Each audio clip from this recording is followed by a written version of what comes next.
Hi, this is Patti Miner, and I just wanted to talk to you about stinkin' thinking and hardening of the attitudes, and when we woulda, coulda, and shoulda all over ourselves, and we get depressed. It can be depressing, and we just have those problems every once in a while that we have to get through, the hardening of the attitudes. I mean, we just get our attitudes so out of whack that we almost need an attitude chiropractor or something to straighten us out, you know, right? Okay, so what causes this? Okay, so there's a lot of things that cause the woulda, coulda, shoulda thinking, the out of whack, whatever, jumping to conclusions. A lot of times when you deal with other people and you jump to conclusions that are inaccurate, don't always think that that person is thinking something negative. Also, when we focus on one tiny little negative thing, a lot of times, okay, so a lot of my friends are very beautiful, and you know, beautiful people, it's interesting, get picked apart by people. As children always notice everything. Like as a school teacher, if you had a run in your nylons, everybody would notice it. All the children notice details, right? That's why Hasbro, Milton Bradley, all of the big companies that are toy companies are very particular about perfection in their commercials, because kids notice everything and they will pick it out. And but when we grow up, you know, to try to open up our perspectives and see the positive, see the beautiful, see the wonderful, see the good in everybody, everything, everyone. That's God's perspective. That's loving everybody. And those are his kids. So, you know, he doesn't want to say, don't make me come down there. So get along, you know, try to find the good in everybody. Jumping to conclusions, but beautiful people get picked apart. So I always likened it to a spot on the dress. Or if you had a round circle, I should have had one, with a little tiny black spot, and you asked a person, what do you see? They will say, I see a black spot. Not a beautiful big white circle, okay? A lot of times people will notice the one thing that's wrong. And so if somebody is noticing the green in between your teeth, or that you're, you know, one day I walked out with one earring and two earrings that were not matching, anyway, and, you know, there's all kinds of crazy things that can happen. Just, if somebody notices that, realize that the rest of you is looking good. They must have picked out the one thing that wasn't working. So don't get focused on that negative comment, or that one pick apart, or that one thing that somebody said that wasn't, that, you know, gee, your dress doesn't, or this is off whack, or you have a spot on your dress, or something. A lot of times people will just notice the one itty bitty negative thing that's on you, and the rest of you is perfect. So usually when I fix somebody's, you know, and say, oh, you have a little something right here, once they fix it, I go, now you're perfect, because I want them to realize that was the only thing out of place on their body. So a lot of times people are so perfectionistic that if somebody gives them, you know, notices a little something that they got to fix, or, oh, there's something in your hair, then you think, oh no, throw the baby out with the bathwater, everything's bad. Generalizations is bad, everything's bad, when one tiny itty bitty thing is the only thing that's out of whack.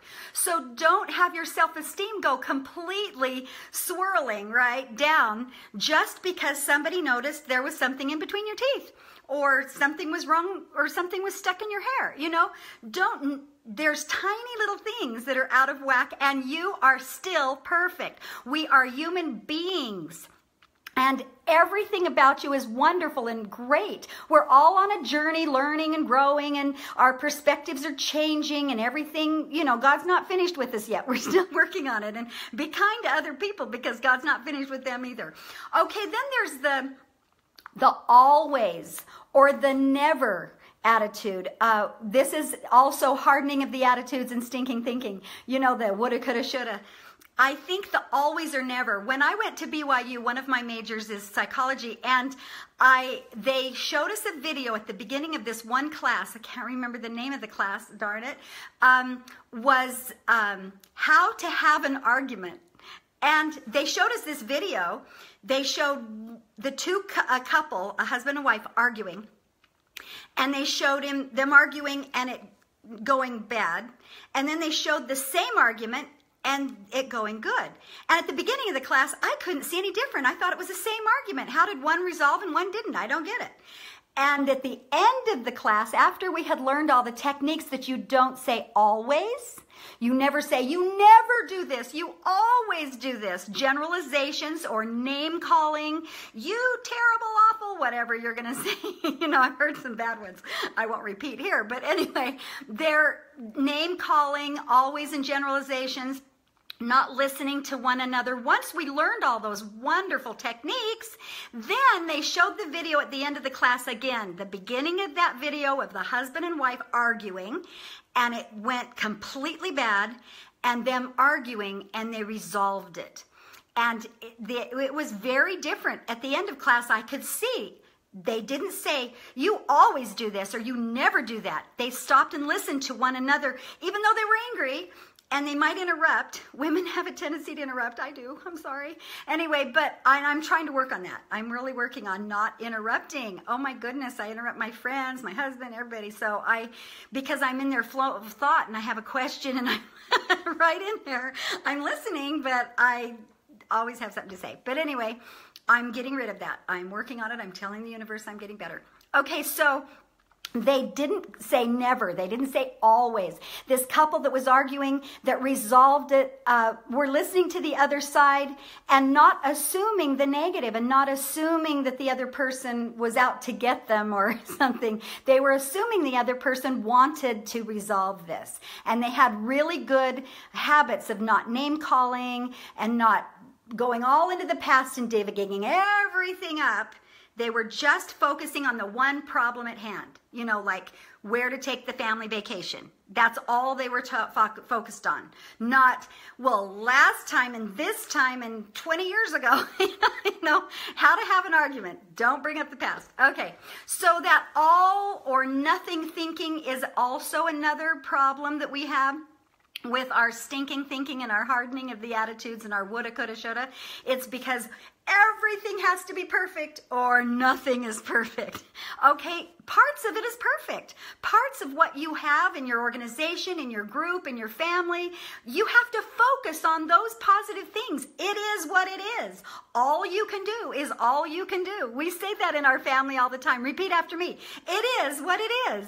Okay, and all you can do is all you can do.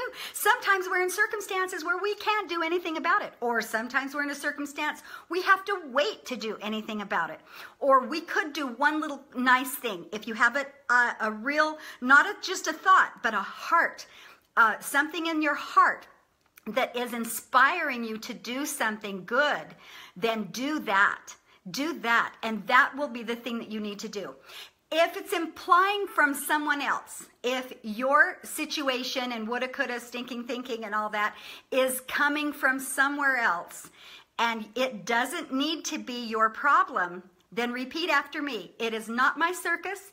Those are not my monkeys, okay? So kind of don't try to take on the whole world and all of their problems.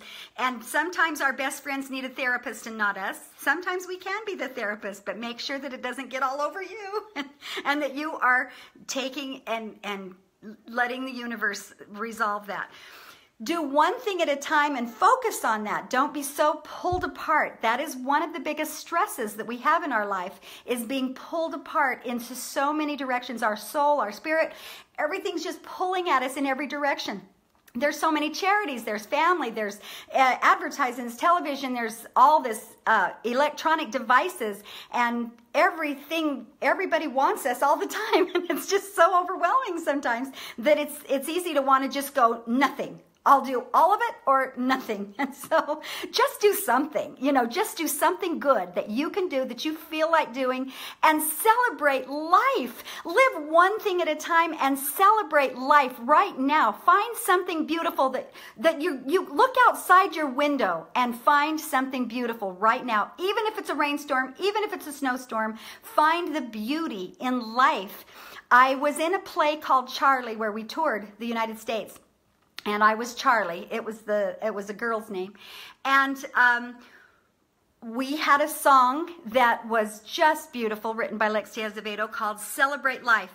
I will put the link of the YouTube of my Broadway play that I did when I was Charlie. And believe me, I had dark hair and I was a little thinner. So I mean, 105 pounds thinner. I'm not that much now, but I was only 105 then. So, and I think I'm 130 or something now. So it's a little more. But just celebrate life. Life is for living and loving and giving. Whether it's just important that no matter what your circumstance is, it is what it is. All you can do is all you can do, and celebrate life.